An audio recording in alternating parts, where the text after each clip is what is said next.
ദൈവത്തിൻ്റെ ഭാഷ അത് സ്നേഹമാണ്. ഈ സ്നേഹത്തിൻ്റെ ഭാഷ അനേകരിലേക്ക് എത്തിക്കുന്നവരാണ് വൈദികരും സന്യസ്തരും. സ്വാഗതം ഡിവൈൻ കോളിലേക്ക്. കാലഘട്ടത്തിൻ്റെ സ്വരം ശ്രവിച്ച് ക്രിസ്തുവിൻ്റെ സുവിശേഷത്തിൻ്റെ പ്രകാശം അനേകർക്ക് പങ്കുവയ്ക്കുന്ന ദൈവവിളികൾ. ഇത് കൊത്തലങ്കോ സഭയുടെ കീഴിൽ ഭിന്നശേഷിക്കാരെയും ബുദ്ധിവൈകല്യം നേരിടുന്നവരെയും കൈപിടിച്ചുയർത്താൻ നിലമ്പൂർ കാരാട് പ്രവർത്തിക്കുന്ന Cottolengo social service centre director father Shoni Mathew Perumpally.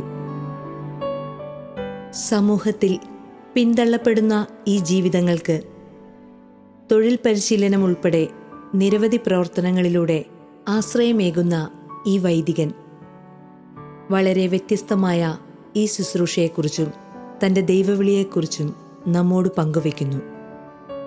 നമ്മളോടൊപ്പം കഴിഞ്ഞ ദിവസം ഉണ്ടായിരുന്ന ഷോണിയച്ഛൻ, അത് ഷോണി മാത്യു പെരുമ്പള്ളിയിൽ തുടരുകയാണ്. അച്ഛാ, ഡിവൈൻ ഗോളിലേക്ക് അച്ഛനെ ഒരിക്കൽ കൂടി സ്വാഗതം ചെയ്യുന്നു. അച്ഛാ, കഴിഞ്ഞ എപ്പിസോഡിൽ നമ്മൾ അച്ഛൻ്റെ ഒരു ദൈവവിളിയെ പറ്റിയും അതുപോലെ തന്നെ വിശുദ്ധ ജോസഫ് കൊത്തലങ്കയെ പറ്റിയും കൊത്തലങ്കോ വൈദികരുടെ കമ്മ്യൂണിറ്റിയെ പറ്റിയും ശുശ്രൂഷകളെ പറ്റിയും ഒക്കെ കേട്ടു.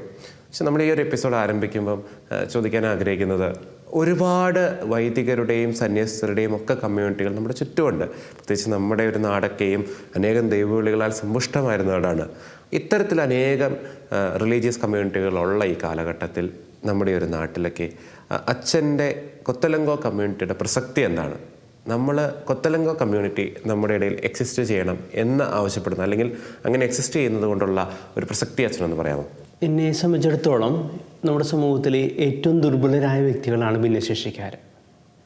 ഭിന്നശേഷിക്കാരെ സംരക്ഷിക്കുന്ന സ്ഥാപനങ്ങൾ നമ്മുടെ നാട്ടിലുണ്ടെങ്കിലും അവരെ വളർത്തിയെടുക്കാനായിട്ട് സമൂഹത്തിലേക്ക് അവർ ഉപകാരപ്രദമുള്ള വ്യക്തികളാക്കി മാറ്റുവാനായിട്ടുള്ള ശ്രമങ്ങൾ വളരെ കുറവാണ്.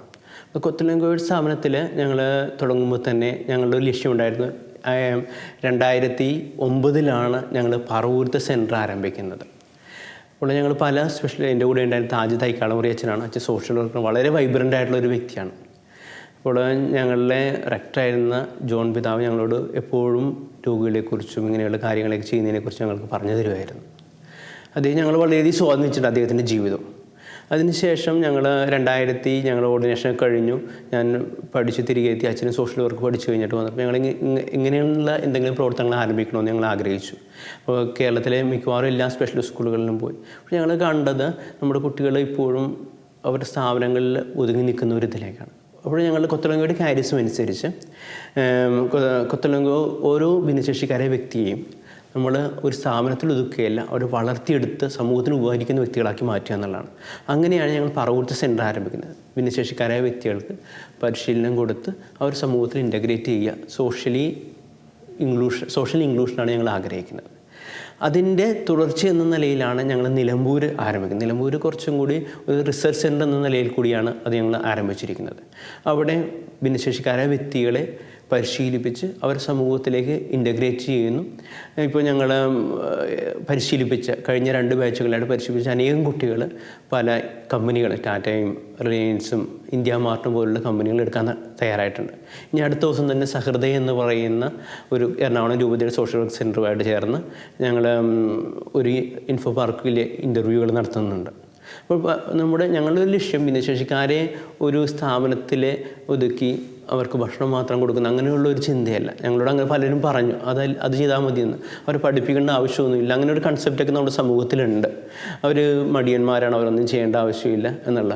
പക്ഷേ അതിൽ നിന്ന് വ്യത്യസ്തമായിട്ട് അവർ സമൂഹത്തിലേക്ക് ഇൻ്റഗ്രേറ്റ് ചെയ്യുക, സമൂഹത്തിൽ ഉപകാരമുള്ള വ്യക്തികൾ. അവരുടെ കൊത്തലങ്കി എപ്പോഴും ജീവൻ്റെ മഹത്വം പ്രഘോഷിച്ച വ്യക്തിയാണ്. അതായത് ഇവർ ജനിച്ചു എന്നുള്ളത് കൊണ്ട് അവരെ സംരക്ഷിക്കണം എന്നതിൽ നിന്ന് മാറി അവർക്ക് നമ്മുടെ സമൂഹത്തിൽ ചെയ്യാനായിട്ട് അവരുടേതായ ഒരു സ്പേസ് ഉണ്ട്, അവർക്ക് അവരുടേതായ കഴിവുകളുണ്ട്, അതിനെ വളർത്തിയെടുക്കുക, അതിനെ സമൂഹത്തിന് വേണ്ടിയിട്ട് ഉപകരിക്കുക, അല്ലേ സാർ? അതെ, തീർച്ചയായിട്ടും അവരുടെ അവകാശങ്ങൾ മനുഷ്യാവകാശങ്ങൾ തന്നെയാണ്. അത് ദൈവത്തിൻ്റെ മക്കളാണ്. കൊത്തലങ്കി എപ്പോഴും വിളിക്കുവാനും ദൈവത്തിൻ്റെ നല്ല മക്കളെന്നാണ് വിളിച്ചിരുന്നത്. എന്നെ വളരെയധികം സ്വാധീനിച്ചത് ഒരു വ്യക്തി. ഞാൻ ഈ ഫീൽഡിലേക്ക് കൂടുതൽ വരാനായിട്ട് ഞാൻ റോമിൽ പഠിച്ചിരുന്ന അവസരത്തിലാണ്. അപ്പോൾ ഞാൻ പഠിച്ചിരുന്ന അവസരത്തിൽ ഞാനവിടെ ചെന്നപ്പോൾ ഞാൻ വേറെ അച്ഛനും മാത്രമല്ല. റോമിലെ കൊത്തലങ്കി കോംപ്ലക്സ് ഭയങ്കര വലുതാണ്. അവിടെ 50ഓളം രോഗികളുണ്ട്. അവിടുത്തെ മെയിൻ കോംപ്ലക്സിൽ തന്നെ. അപ്പോൾ ഞാനും അച്ഛനും മാത്രമല്ല. അച്ഛന് 65 വയസ്സുണ്ട്, ഞാൻ 26 വയസ്സുകാരൻ. അവിടെ ചെന്നപ്പോൾ എന്നെ സംബന്ധിച്ചിടത്തോളം ബോറിംഗ് ആണ് വലിയൊരു കോംപ്ലക്സിൽ താമസിക്കുക. കാരണം സെമിനാരിൽ അത്ര കാലം ചോദിച്ചു, കൂട്ടുകാരോടൊക്കെ ചോദിച്ചു, ഇപ്പോൾ ഈ ഒരു കോംപ്ലക്സിലേക്ക് വരുന്നു. അപ്പോൾ അച്ഛൻ എന്നെ മനസ്സിലാക്കിയിട്ട് പറഞ്ഞു, ഷോണി അപ്പം നീ പോയി ഈ രോഗികൾക്ക് ഭക്ഷണം കൊടുക്കണം. അപ്പോൾ ഒരു ബുദ്ധിവൈകല്യമുള്ള സ്ത്രീകളാണ് കൂടുതലുള്ളത്. അതിൽ ഏറ്റവും പിന്നെ സ്വാധീനം തോമസീന എന്നുള്ള ഡൗൺ സിൻഡ്രോം ഉള്ള വ്യക്തിയാണ്. ഞാൻ അവരുടെ അടുത്തേക്ക് പോകാൻ തുടങ്ങി, അവരുടെ അടുത്ത് ഭക്ഷണം കൊടുക്കാൻ തുടങ്ങി. അവർക്ക് ഉച്ചക്കും വൈകിട്ടും ഭക്ഷണം കൊടുക്കാനായിട്ട് പോകും. വൈകുന്നേരങ്ങളിൽ ഞാൻ അവരോടൊപ്പമായിട്ട് മാറി. അതെന്നെ വളരെ സ്വാധീനിച്ചു. അന്ന് ഞാൻ തീരുമാനിച്ചു, ഞാൻ ഇനി ജീവിക്കുകയാണെങ്കിൽ ഇങ്ങനെയുള്ള വ്യക്തികൾക്ക് വേണ്ടിയാണ് ജീവിക്കേണ്ടത്. ഇവരെ സമൂഹത്തിലേക്ക് കൊണ്ടുവരിക. ഇവരുടെ സ്വപ്നങ്ങളാണ്, ഇവരുടെ സന്തോഷങ്ങളാണ് എൻ്റെ സന്തോഷമെന്ന് ഞാൻ മനസ്സിലാക്കി. അങ്ങനെയാണ് ഞാൻ ഇന്ത്യയിലേക്ക് തിരികെ വരുന്നത്. തിരികെ വന്നപ്പോഴാണ് ഞങ്ങൾ പറവൂര് അച്ഛനുമായിട്ട് ചേർന്ന്, തൈക്കളമറി അച്ഛനുമായിട്ട് ചേർന്ന് ഇങ്ങനെയുള്ള പ്രവർത്തനങ്ങൾ ആരംഭിക്കുന്നത്. പാവങ്ങളോട് പക്ഷം ചേരാനുള്ള ആഴമേറിയ സമർപ്പണം ഈ വൈദികന്റെ കർമ്മമേഖലകളെ കൂടുതൽ ഉജ്ജ്വലിപ്പിക്കുന്നു. സമൂഹത്തിൽ പാർശ്വവൽക്കരിക്കപ്പെട്ട അനേകം മക്കൾക്ക് തണലായി ഈ സേവന കേന്ദ്രം മാറുന്നു. ഇങ്ങനെയുള്ള ശുശ്രൂഷ മേഖലയിലായിരിക്കുമ്പോൾ ചോദിക്കാൻ ആഗ്രഹിക്കുന്ന കാര്യം വെച്ചാൽ, നമ്മുടെ പോലെ ഒരു ഡെവലപ്ഡ് സൊസൈറ്റി, നമ്മുടെ ഇന്ത്യ എന്നൊരു കൺസെപ്റ്റ് എടുക്കാതെ നമ്മുടെ കേരളം പോലെയുള്ള ഒരു ഡെവലപ്ഡ് സൊസൈറ്റിയിലും ഇത്തരത്തിലുള്ള സ്ഥാപനങ്ങളുടെ ആവശ്യം ഇന്നുണ്ടോ? തീർച്ചയായിട്ടും ഉണ്ട്. കാരണം നമ്മുടെ സമൂഹത്തിൽ ഈ കുട്ടികൾ പലപ്പോഴും വീടുകൾക്കുള്ളിൽ ചുരുങ്ങി കഴിയണതാണ്. ഞാൻ നിലമ്പൂർ ചെന്നപ്പോഴും, നിലമ്പൂർ വെള്ളപ്പൊക്കത്തിൻ്റെ സമയത്ത് ഞങ്ങൾ മിക്കവാറും ഭിന്നശേഷിക്കാരുടെ വീടുകളിലേക്ക് കടന്നു ചെന്നിട്ടുണ്ടായിരുന്നു. ഇവരൊരു 18 വയസ്സ് കഴിഞ്ഞിട്ടുണ്ടെങ്കിൽ വീടുകളിൽ തന്നെയാണ്, വീടുകളുടെ 4 ചുവരുകൾക്കുള്ളിൽ കഴിയണത്. ഇവർ നമ്മൾ പുറത്ത് കൊണ്ടുവരണം. കാരണം ഇവർ നമ്മൾ പുറത്ത് കൊണ്ടുവരുമ്പോഴേക്കാണ് ഇവരുടെ ക്വാളിറ്റി ഓഫ് ലൈഫ് കൂടുന്നത്, ഇവർ സന്തോഷം ഉണ്ടാകുന്നത്. ഇപ്പോൾ ഞങ്ങളുടെ സ്ഥാപനത്തിൽ വരുന്ന ബാബുവേട്ടൻ എന്ന് 55 വയസ്സുണ്ട്. അദ്ദേഹം വീട്ടിൽ വളരെയധികം ബുദ്ധിമുട്ട് അനുഭവിച്ച വ്യക്തിയാണ്. ബുദ്ധിമുട്ടെന്ന് ചോദിച്ചാൽ വീട്ടുകാർ വളരെയധികം സംരക്ഷിച്ചിരുന്നു. പക്ഷേ അദ്ദേഹത്തിന് ഒരു വീട്ടിൽ തന്നെ ചുരുങ്ങി കഴിയുന്നൊരവസ്ഥയായിരുന്നു. അദ്ദേഹത്തിൻ്റെ ഒരു കണ്ണ് വരെ അങ്ങനെ നഷ്ടപ്പെട്ടു. മാനസികമായിട്ടുള്ള ബുദ്ധിമുട്ടുകളുണ്ട്. ഇപ്പോൾ ഞങ്ങളുടെ സ്ഥാപനത്തിൽ വന്നു തുടങ്ങി. അദ്ദേഹം എല്ലാ ദിവസവും വരും. വന്നില്ലെങ്കിൽ ഈ കോവിഡ് സമയത്താണ് അത് ഏറ്റവും വലിയ ബുദ്ധിമുട്ട് അനുഭവിച്ചത്. വീട്ടിൽ തന്നെയായിരുന്നു. അപ്പം ഇങ്ങോട്ട് വന്നു. ഇപ്പോൾ ഈ ദിവസങ്ങൾ വരുന്നുണ്ട്. കൃഷിപരമായ കാര്യങ്ങളൊക്കെ ചെയ്യും, ചെടികൾ അതൊക്കെ വളരെ സന്തോഷം. അപ്പോൾ ഇങ്ങനെയുള്ള വ്യക്തികളുടെ ഒരു സന്തോഷം, മാനസിക സന്തോഷം, അത് തന്നെയാണ് ഞങ്ങളുടെയും ഏറ്റവും വലിയ സന്തോഷം.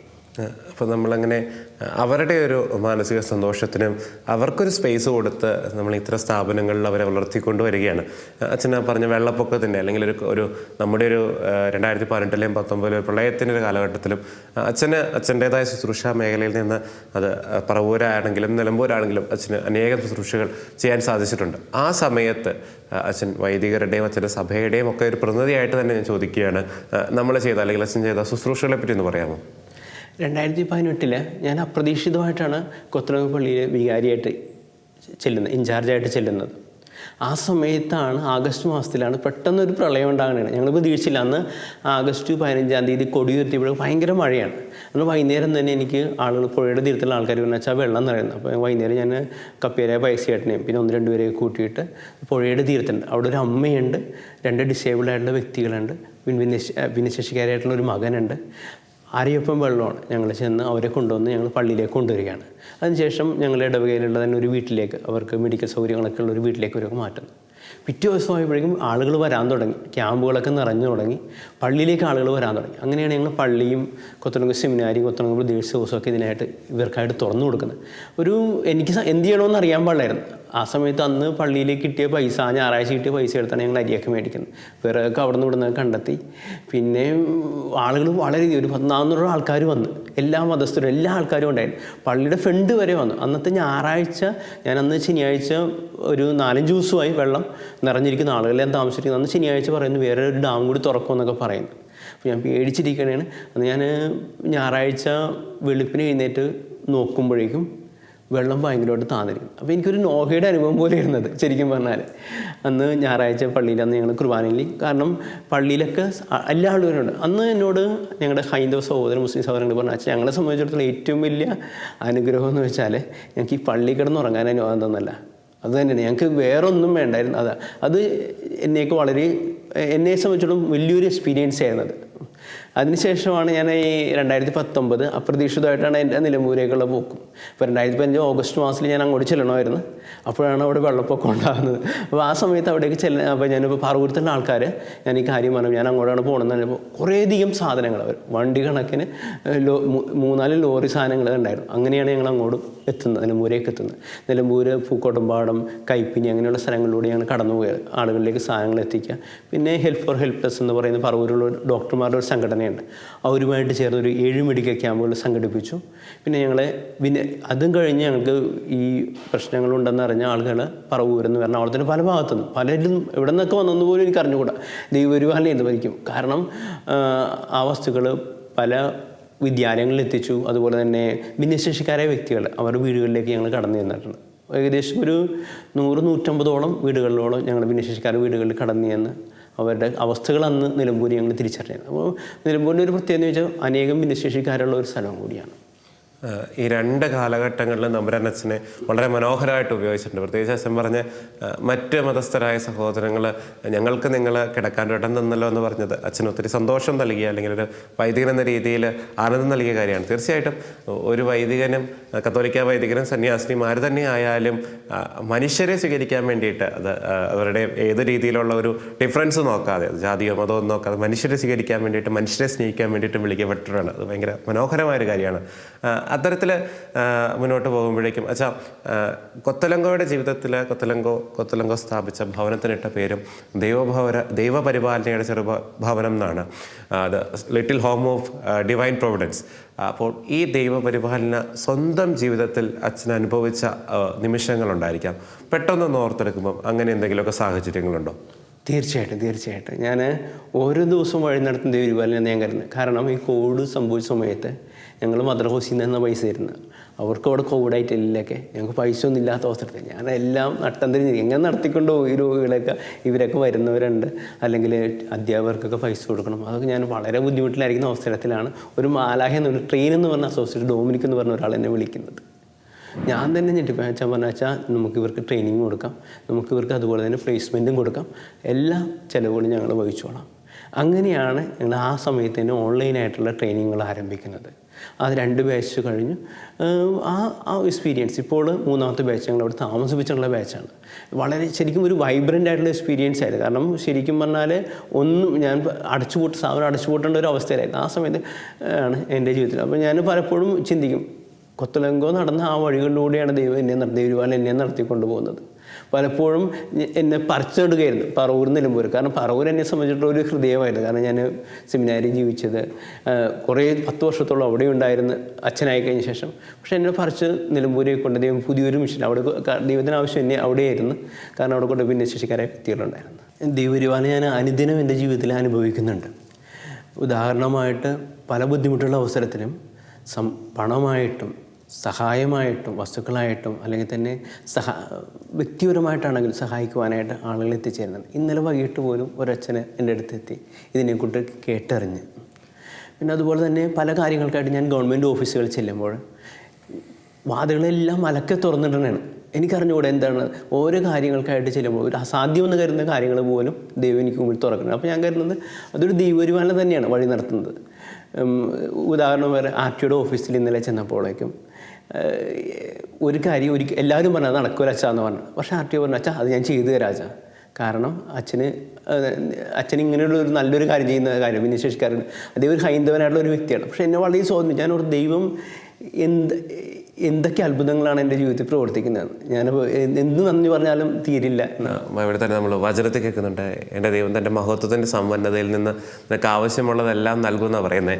തമ്പുരാന് വേണ്ടിയിട്ട് സമയം മാറ്റി വയ്ക്കുമ്പോൾ ബാക്കിയുള്ള വഴിയെല്ലാം ക്ലിയർ ആക്കേണ്ട തമ്പുരാൻ്റെ ഒരു ഉത്തരവാദിത്വം കൂടിയായിരിക്കാം. തമ്പുരാനത് മനോഹരമായിട്ട് ചെയ്യുന്നുണ്ട്. അച്ഛാ, നമ്മളൊരു ജനറൽ ആംഗിളിൽ നോക്കുമ്പം അച്ഛൻ ചെയ്യുന്ന ശുശ്രൂഷ അല്ലെങ്കിൽ അച്ഛൻ്റെ സഭ ചെയ്യുന്ന ശുശ്രൂഷ ഒരു സോഷ്യൽ വർക്കാണ്, സാമൂഹ്യ പ്രവർത്തനമാണ്. പക്ഷേ ഒരു വൈദികൻ്റെ ആംഗിളിൽ ഞാൻ ചോദിക്കുകയാണ്, എന്താണ് ഈ ശുശ്രൂഷ എന്ന് പറയുന്നത്? വിശുദ്ധ ജോസഫ് കൊത്തലങ്കയുടെ വാക്കുകളിൽ നിന്ന് തന്നെ തുടങ്ങാം. കൊത്തലങ്ക പറയുമായിരുന്നേ, ഓരോ മനുഷ്യരിലും ദൈവത്തെ കാണും, പ്രത്യേകിച്ച് ഏറ്റവും ദുർബലരായ വ്യക്തികൾ. അവർ യേശുവിൻ്റെ പ്രതിരൂപങ്ങളാണ്, നമ്മൾ അവരെ മുട്ടിൽ നിന്ന് സേവിക്കണമെന്ന് പറയുമായിരുന്നു കൊത്തലങ്ക. അപ്പോൾ കൊത്തലങ്കവും അങ്ങനെ സേവനം ചെയ്തിരുന്ന വ്യക്തിയാണ്.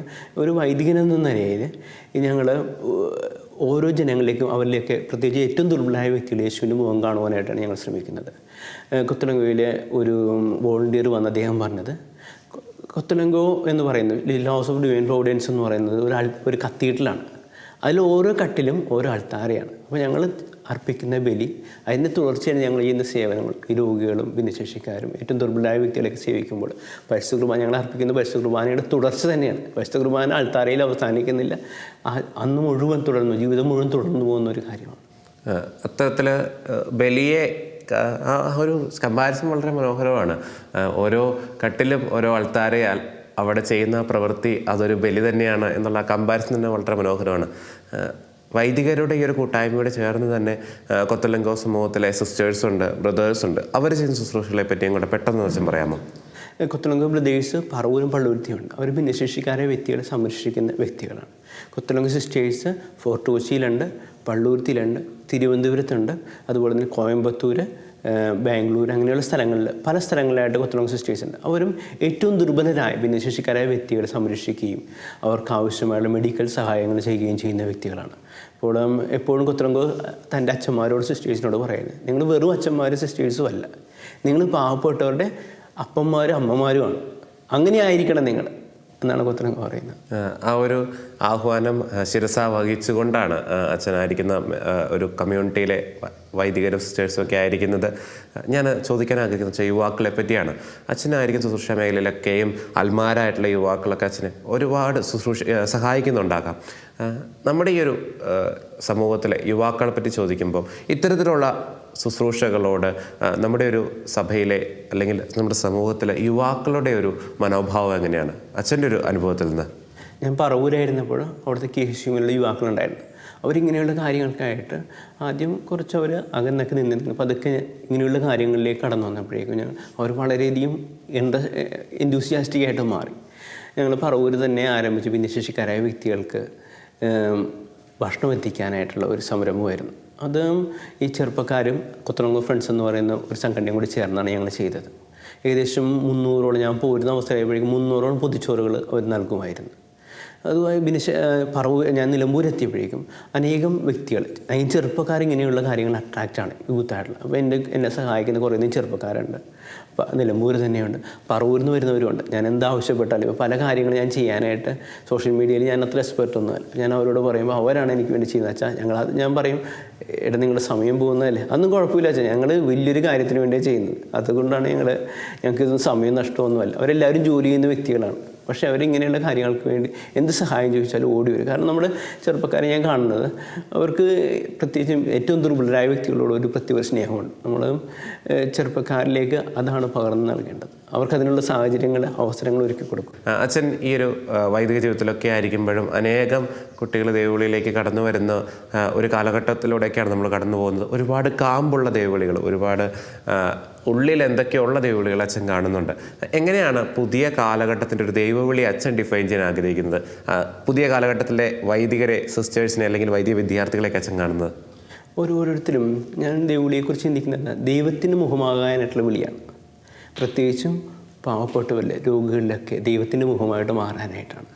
പലരും ദൈവത്തിൻ്റെ മുഖം എന്ന് ദർശിക്കുന്നത് ഈ അവരെ സേവിക്കുന്ന വൈദികരിലൂടെ, സിസ്റ്റേഴ്സിലൂടെ, അൽമാരിലൂടെയൊക്കെയാണ്. അപ്പോൾ ഓരോ ദൈവവിളിയും ദൈവത്തിൻ്റെ മുഖമായിട്ട് മാറാനായിട്ടുള്ള വിളിയാണ്. അത്തരത്തിലുള്ള അനേകം മനോഹരമായ ദൈവവിളികൾ, ദൈവത്തിൻ്റെ മുഖമാകാനുള്ള വിളികൾ ഉണ്ടാകട്ടെ എന്ന് നമ്മളും പ്രാർത്ഥിക്കുകയാണ്. അച്ഛൻ്റെ ഇപ്പോഴത്തെ ഒരു ശുശ്രൂഷ മേഖലയെ പറ്റി നമ്മളൊന്ന് ചിന്തിക്കുമ്പോഴേക്കും നിലമ്പൂരുള്ള കൊത്തലങ്കോ സോഷ്യൽ സർവീസ് സെൻറ്റർ, അവിടുത്തെ പ്രവർത്തനങ്ങളെ പറ്റിയൊക്കെ അച്ഛനൊന്ന് പറയാമോ? നിലമ്പൂർ ഞങ്ങൾ പ്രവർത്തനം ആരംഭിക്കുന്നത് 2017 ഫാദർ ജോർജ് താജ് തൈക്കാളമുറിയാണ് തുടങ്ങുന്നത്. അദ്ദേഹം ഒരു വൈബ്രൻ്റ് ആയിട്ടുള്ള ഒരു വൈദികനാണ്, കൊത്തലങ്കോ വൈദികനാണ്. അപ്പോൾ അദ്ദേഹം ഭിന്നശേഷിക്കാർക്ക് തൊഴിൽ പരിശീലനം നൽകുന്നതിനായിട്ടാണ് അത് ആരംഭിക്കുന്നത്. അത് നിലമ്പൂർ ചക്കാലക്കുടത്ത് അടുത്തുള്ള കാരാട് എന്നുള്ളൊരു സ്ഥലത്താണ്. ആദ്യം സോഷ്യൽ വർക്ക് സെൻ്ററായിട്ടാണ് തുടങ്ങിയത്. അദ്ദേഹം ആ പ്രദേശത്തുള്ള കുട്ടികളെയൊക്കെ സംഘടിപ്പിച്ചു, അവർക്ക് വിദ്യാഭ്യാസം നൽകുക, അങ്ങനെയുള്ള പ്രവർത്തനങ്ങളായിരുന്നു അദ്ദേഹം നടത്തിയിരുന്നത്. അതിനുശേഷം ഫ്ലഡിൻ്റെ സമയത്ത് വളരെ ആക്റ്റീവായിരുന്നു അദ്ദേഹം. അതിനുശേഷമാണ് ഞങ്ങൾ കൊത്തലങ്ങ് വൊക്കേഷണൽ റിഹാബിലിറ്റേഷൻ റിസർച്ച് സെൻറ്റർ ആരംഭിക്കുന്നത്. ഭിന്നശേഷിക്കാർക്ക് തൊഴിൽ പരിശീലനം കൊടുക്കുവാനായിട്ടുള്ള ഒരു സെൻ്ററാണ്. അവിടെ ഞങ്ങൾ ഇപ്പോൾ 36 ബുദ്ധിവൈകല്യമുള്ള വ്യക്തികൾക്കാണ് പരിശീലനം. ആ പ്രദേശത്തുള്ള വീടുകളിൽ കഴിയുന്ന 18 വയസ്സ് കഴിഞ്ഞ ഭിന്നശേഷിക്കാരായ വ്യക്തികളെ ഞങ്ങളുടെ സ്ഥാപനത്തിലേക്ക് കൊണ്ടുവന്ന് തൊഴിൽ പരിശീലനം കൊടുത്ത് അവർക്ക് സമൂഹത്തിലേക്ക് ഇൻ്റഗ്രേറ്റ് ചെയ്യുക എന്നുള്ളതാണ്. പിന്നെ അവിടെ വേറൊരു പ്രൊജക്റ്റ് എന്ന് വെച്ചാൽ ഈ ഹിയറിംഗ് ആയിട്ടുള്ള വ്യക്തികളുണ്ട്, ഹിയറിംഗ് ഇമ്പേർഡ് ആയിട്ടുള്ള, കേൾവിയില്ലാത്ത വ്യക്തികൾ, കാഴ്ചയില്ലാത്ത വ്യക്തികൾ, ശാരീരിക വൈകല്യമുള്ള ഫിസിക്കലി ഡിസേബിൾഡ് ആയിട്ടുള്ള വ്യക്തികൾക്കൊക്കെ തൊഴിൽ പരിശീലനം നൽകുന്നുണ്ട്. ഓൾ ഇന്ത്യ റീറ്റെയിൽ അസോസിയേഷനുമായിട്ട് ചേർന്ന് ഉള്ള ട്രെയിനിങ് ആണ്. അവരെ ഓരോ ബാച്ചിലും 25-30 പേരുണ്ടാകും. അവർക്കാണ് ഞങ്ങൾ ട്രെയിനിങ് കൊടുക്കുന്നത്. ട്രെയിനിങ്ങിന് ശേഷം അവർ ഞങ്ങൾ വിവിധ കമ്പനികളിൽ പ്ലേസ്മെൻറ്റ് നടത്തുന്നതാണ്. പിന്നെയുള്ളത് ഒരു കൗൺസിലിംഗ് ആൻഡ് സൈക്കോതെറാപ്പി സെൻ്ററാണ്. മലപ്പുറം ജില്ലാ കോടതിയോട് ബന്ധപ്പെട്ട് ഫാമിലി ഇഷ്യൂസ് വരുമ്പോൾ കൗൺസിലിങ്ങിനായിട്ട് അവരെ സഹായിക്കുന്ന ഒരു സെൻ്ററും കൂടിയാണത്. ഈ മേഖലയിലെ ഇവരുടെ പ്രവർത്തനങ്ങൾ ദർശിച്ച അനേകം വ്യക്തികൾ ഇവർക്ക് അകമഴിഞ്ഞ സഹായ സഹകരണങ്ങൾ നൽകുന്നു. ഇവരുടെ പ്രവർത്തനങ്ങളുടെ ഫലമനുഭവിക്കുന്ന കുടുംബങ്ങൾ കർമ്മമണ്ഡലങ്ങളിൽ ഇവർക്ക് തണലേകുന്നു. കൊത്തലങ്കോ സഭയുടെ ഈ പ്രേഷിതത്വം ഈ പ്രദേശത്ത് സുഗന്ധമായി ഈ വൈദികർ പകർന്നു നൽകുന്നു. ഇത്തരത്തിൽ ഒരുപാട് പ്രവർത്തനങ്ങൾ നടക്കുന്ന ഒരു മേഖലയിൽ ഒരു സ്ഥാപനത്തിൻ്റെ ഡയറക്ടറായിട്ടാണ് അച്ഛൻ സേവനം ചെയ്യുന്നത്. പക്ഷേ ഇങ്ങനെയൊക്കെ ആണെങ്കിലും വെച്ചാൽ ഇത്തരത്തിലൊരു മേഖലയിൽ സാധാരണ വൈദികനപ്പുറമുള്ള ഒരു ഇടവക വികാരിക്കൊക്കെ അപ്പുറമുള്ള ഒരു ശുശ്രൂഷ മേഖലയിലായിരിക്കുമ്പോൾ എല്ലാ മേഖലയ്ക്കും അതിൻ്റേതായ ബുദ്ധിമുട്ടുകളുണ്ട് തീർച്ചയായിട്ടും. അപ്പം ഈ ഒരു മേഖലയിലായിരിക്കുമ്പോഴും ഒരുപാട് വെല്ലുവിളികളെ അച്ഛൻ നേരിടാറുണ്ടോ? തീർച്ചയായിട്ടും വെല്ലുവിളികളുണ്ട്. ഞങ്ങൾ തുടങ്ങിയ സമയത്ത് തന്നെ ചിലരൊക്കെ പറയുന്നത് വെച്ചാൽ ഇങ്ങനെ ഒരു സ്ഥാപനത്തിൻ്റെ ആവശ്യമൊന്നുമില്ല, ഭിന്നശേഷിക്കാർ നിങ്ങൾ അവരെ 4 പേരെ എടുത്തിട്ട് ഭക്ഷണം കൊടുത്താൽ മതി, അവരെ പഠിപ്പിക്കുകയൊന്നും വേണം, തൊഴിൽ. പക്ഷേ ഞാൻ അതൊന്നുമില്ല ചിന്തിച്ചത്. കാരണം കൊത്തലങ്ങ് കാരിസം പറയുന്നത് അവരുടെ മഹത്വം വളർത്തുക എന്നുള്ളതാണ്.